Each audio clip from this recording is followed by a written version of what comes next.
Szevasztok! Te tudod ki az a James Webb? Hát ha nem, akkor majd most megtudod.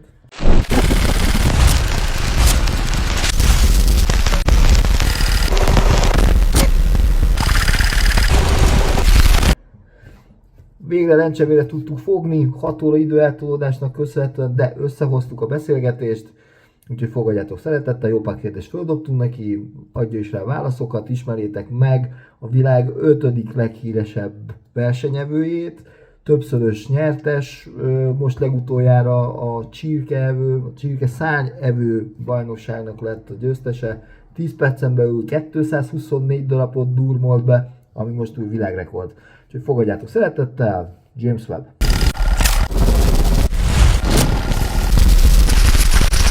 Look, in May this year, it'll be 3 years.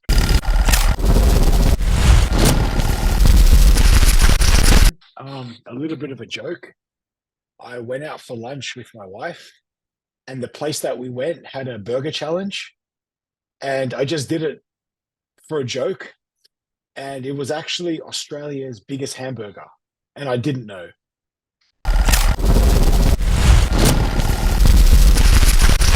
My favorite food is pizza.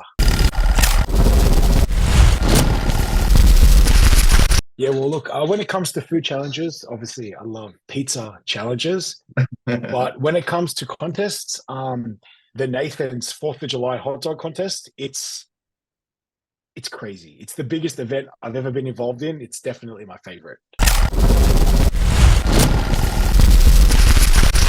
So there's a couple of things.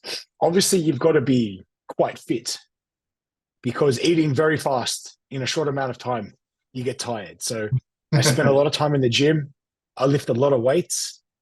I try and keep, look, you're never gonna out train a bad diet, but I train a lot in the gym to try and, so I don't get too fat.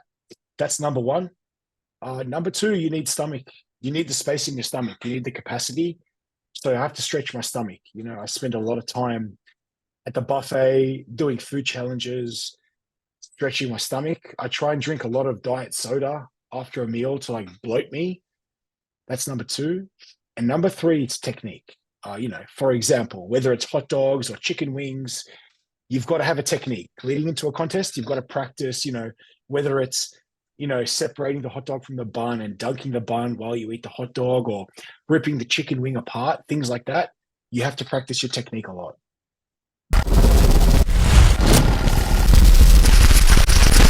I would say definitely give it a go, get involved. It's a lot of fun. Actually, my best friends I've met now through competitive eating. Look, the biggest thing, food is a universal language across the world. I now have friends all over the globe. I'm from Australia. I travel the world and I have friends all over the world now because of eating. So you never know, food it's a universal language. It's a lot of fun. And look, you never know where the road can take you, right? And look, I've tried foods from all different cultures, all different countries. It's amazing what food can actually do. Not yet. So I've been to, look, I guess Turkey kind of counts as Europe, right? It's kind of like half-half. Yeah, I spent some time in Turkey. Yeah, I spent some time in Turkey, a lot of time in the UAE, Dubai specifically, and then America. I really want to explore the UK and Asia. Mm-hmm. And to be honest, there's quite a few, but there's a couple very good competitive eaters from Finland and from Spain. So I would love to maybe venture out that way one day. Hopefully get to meet them and make some videos. But also, I've been to Spain before competitive eating, and the food was amazing. So I can only imagine the kind of food challenges they would come up with in Spain.